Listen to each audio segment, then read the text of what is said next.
Assalamualaikum warahmatullahi wabarakatuh.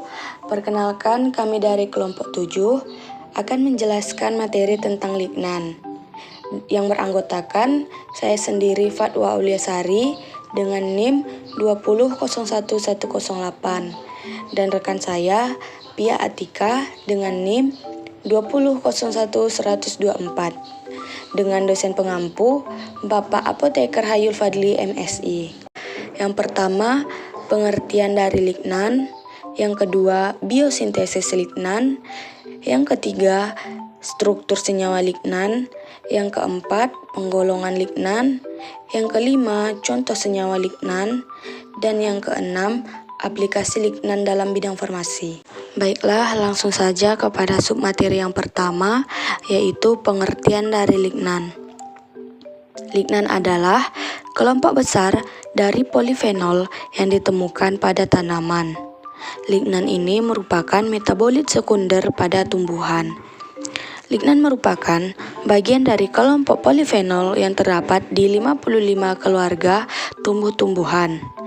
Lignan cukup tersebar luas dalam tanaman, misalnya dari famili Asteraceae, Berberidaceae, Piperaceae, Magnoliaceae, Pistolaceae, Rutaceae, dan Pinaceae yang telah diketahui sebagai sumber berbagai lignan.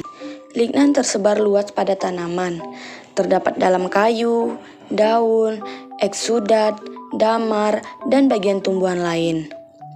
Lignan dapat diekstraksi dengan aseton atau etanol dan seringkali diendapkan sebagai garam kalium yang sukar larut. Senyawa aromatis hasil alam diturunkan dari asam sikimat. Lignan dari konteril alkohol melalui dimerisasi, kemudian melalui proses biologis menjadi lignan. Baiklah, masuk kepada submateri yang kedua, yaitu biosintesis dari lignan.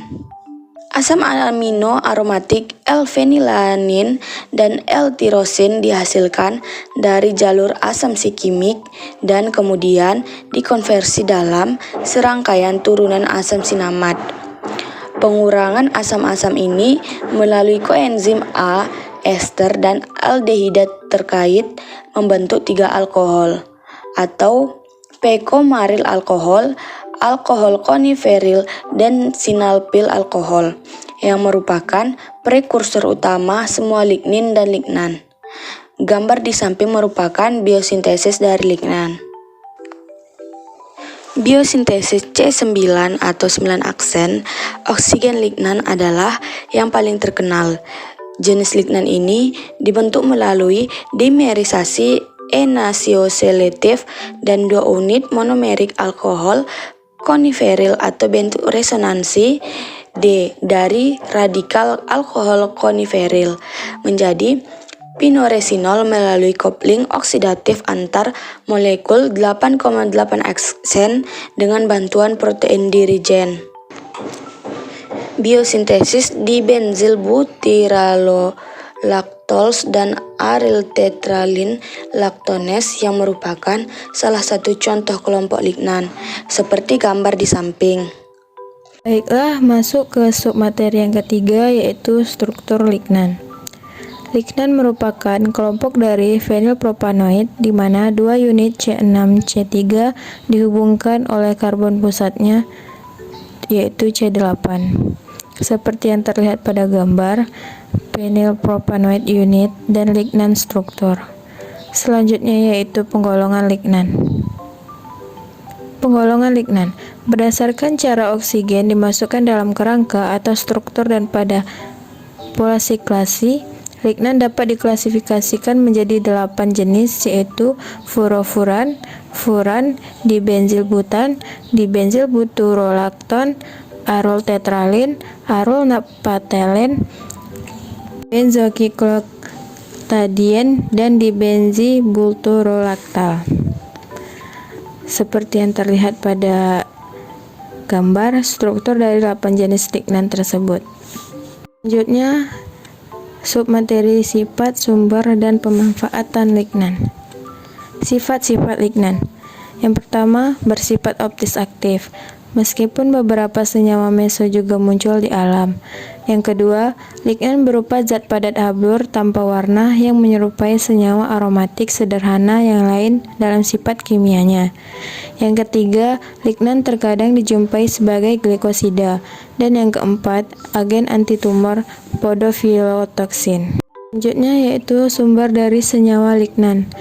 Ada akar, heartworm, daun, buah, eksudat, resin tumbuhan, manusia dan hewan. Lignan terhadap pada akar dan rimpang Podophyllum hesyandrum. Contoh dari senyawa lignan seperti yang terlihat pada gambar, ada fenilpropanoid, lignan, asam guaiaterat, olefil, konidendrin, pinoresinol, isotaksiresinol, dan hinokinin. Tanaman yang mengandung lignan. Yang pertama itu mahkota dewa, yang kedua biji-bijian seperti biji rami, biji wijen, biji bunga matahari, dan kedelai. Selanjutnya gandum, sayuran atau brokoli, kubis, dan buah-buahan seperti aprikot, stroberi, dan anggur merah. Contoh tanaman yang mengandung lignan itu yang tertera pada gambar. Yang pertama itu mahkota dewa, atau dengan nama lainnya Plarea macrocarpa. Selanjutnya ada gandum, stroberi, biji wijen, brokoli, dan biji rami. Pemanfaatan lignan di bidang farmasi, yang pertama itu mengatasi ketergantungan hormon, yang kedua osteoporosis, yang ketiga antioksidan, yang keempat kanker payudara, yang kelima kanker prostat, dan yang keenam penyakit kardiovaskular, dan yang terakhir yaitu fungsi imun dan memiliki efek antimikroba. Kesimpulannya adalah lignan adalah kelompok besar senyawa fenolik alami yang ditandai dengan 2 unit C6C3 dihubungkan oleh ikatan antara posisi 8 dan 8 absen, dan memiliki kemampuan untuk mengikat reseptor estrogen dan mencegah estrogen untuk menyebabkan kanker payudara. Radikal bebas dapat menjadi salah satu faktor penyebab kanker payudara, dan lignan berperan sebagai antioksidan bagi radikal bebas tersebut. Sekian penjelasan dari kelompok kami, semoga dapat dipahami. Assalamualaikum warahmatullahi wabarakatuh.